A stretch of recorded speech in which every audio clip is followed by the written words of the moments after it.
Yo, what's up mga kabarnas? Welcome back here in this channel. Something good. Something good.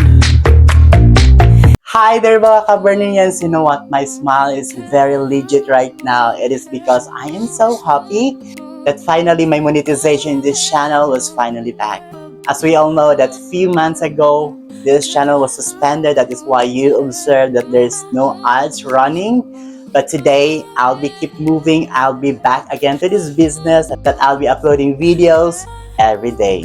And again, this is Wadi, your HRT queen, giving you the hottest transformation, an update, a love story, and everything that happens with our transgender woman all over the universe. Too much from that mga kabarnians, we're back to our business because we have a young, hot, and one of the most beautiful transgender from Australia. And I'm talking about the ever gorgeous and the pretty Ms Evangeline or Evie. Don't you know mga kabarnian that Ms Evie is a social media influencer, and aside from that, she is a proud trans advocate through her social media platform. Well, in fact, in her TikTok account, she already reached 454,000 and plus followers. And on her Instagram account, she already have 42,000 and more followers. I know that you are very excited to meet our 18-year-old fashion model transgender woman. So what are you waiting for mga kabarnians? Prepare yourself because you're about to witness the transition journey of Ms Evie. Watch this. Ms Evie with her younger photos. At the very young age, she already knew that she is a transgender and decided to start her HRT journey.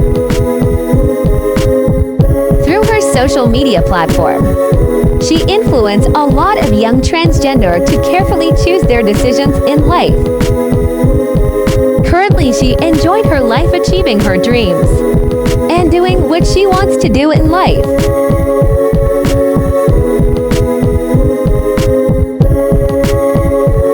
Ms Evie with her recent photos and videos. She is a prominent activist for transgender young people, at the forefront of the movement to raise awareness and secure rights for the trans and gender diverse community, being the first transgender actor to play a lead role in any Australian program. To be a pioneer of that kind means taking on the responsibility of a role model to a generation. And the actor is quite aware of the privilege and the burden that entails.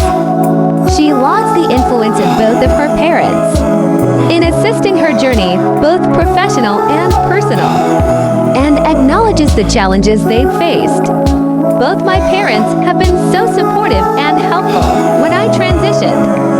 And she is our young featured trans for the day, Ms Evie. Come get ready with me. I'm getting ready for Pride March and I want to tell you a bit about my transition while we do it. It's actually really strange because I actually never talk about my transition in depth online, but I'm very open about being trans. It's just that I've never kind of had the opportunity to kind of go into a little bit of depth. Alright, now I'm just going to be using some Charlotte Tilbury Beautiful Skin to just kind of like go on top underneath this. And also, bear with me if I'm speaking a little bit quiet. It's 6:30 in the morning, so I'm exhausted. I guess I'd kind of like this story to start where I think I first noticed that things were just a little bit different for me, and that would start in prep. Now, if you're not Australian, you probably wouldn't know what that is, but it's basically like your very first year of school, like beginners. And I remember walking around with my friends, and I remember this specific thing, and I don't know why, but I just remember thinking to myself, why am I not like these people? Why do I not feel the same as them? Now, I was also going to like a Christian, like a private Christian school at the time. I wouldn't suggest that to anyone. Now, also, a lot of people think that my parents were always really accepting, and that's just simply just not true. You gotta remember that like 9 to 10 years ago, there was no information on being trans out there, and the information that was just fucked up, you could say. So when my parents were looking for things to kind of explain what was happening to their child, there were all these like frightening words coming up, and it was like my parents were intimidated by it. At the start of year 4, my Christian school decided that because I started to speak more openly about my feelings, they were going to put me in conversion therapy. Yes, sadly that is still a thing in some Australian schools. Now, I was kind of told like, you're not supposed to tell your parents about this. But then again, I was also 8 years old, so I didn't really care what they kind of said to me. I ended up telling my parents anyway, thankfully. And as you can imagine, my mum lost her shit. Now after that and a couple other incidences that had happened, I left that school and I started at a new one, but as Evie. Now, starting at this new school, I wanted to just come in and be me. For the first time in my life, I'd never kind of lived as myself and got to just kind of exist as a female, and I really wanted to just try it out. So going into the new school, I didn't tell anyone that I was trans, which turned out to be quite difficult because apparently people already knew who I was. But I spoke with my parents about it, and the best decision that we came up with is that if you just own it, who the hell cares? Come back for part 2, please. Welcome back to the Get Ready With Me, where I get ready for Pride March Melbourne and I talk about my transition. I'm not gonna lie to you guys, this shit is the holy grail. So I think where we left off last was that I had started at my new school as Evie, but I had to eventually come out to my friends and the school because people were starting to find out anyway. Now, admittedly, I was absolutely terrified to come out to everyone, but in the end, it actually ended up being really beneficial because all of my friends knew and they learned to accept me, and I really actually didn't have any problems at this school.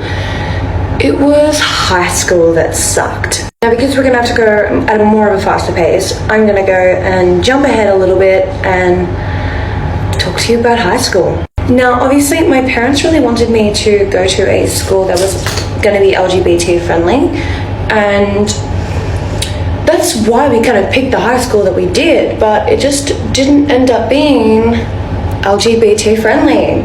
Well, at least not to me. Now, I came out to my class and I guess the school in year 7, and it was my class captain speech. Now, I really wanted to come out to everyone because, well, there were people that I knew at the school, and like always, I just wanted to own it and not kind of be scared of who I am. Like, if you guys accept me, you do or you don't. Now, obviously, people were really nice at first until they went home. Now, I never understood and probably never will understand why they chose me to be their personal target when there was literally like heaps of other trans people and LGBT people at the school. They didn't care. And I guess I'd like to say that I was kind of lucky that I had like not much discrimination growing up in my younger years, but I didn't realize what it was really like to be discriminated until I went to that school. Now, skipping forward again a little bit to year 9, COVID happened. COVID was kind of like my saving grace because I got a chance to go home and then kind of like reevaluate myself after going through what I did, and also decide kind of where I want to go in life and also who I am as a person. Now, back in 2020, I started TikTok, and it was a really good way of kind of finding confidence in myself. Now, going into 2021, yes, I drowned my face in that shit. It is actually the best. I decided to leave that school and also start somewhere new. Now, that evidently ended up being the best decision I made because leaving the toxic environment ended up allowing me to find myself again. And there you have it, mga Kabarneans. Another beautiful, hot, and young transgender was featured here in this channel. I hope, as always, you did enjoy this video, and if you did, consider to like, subscribe, share this video to all of your friends, and don't you ever forget to leave a comment below. And that's it for today's video, mga Kabarneans. See you again to my next episode, and bye for now. Raise your flag.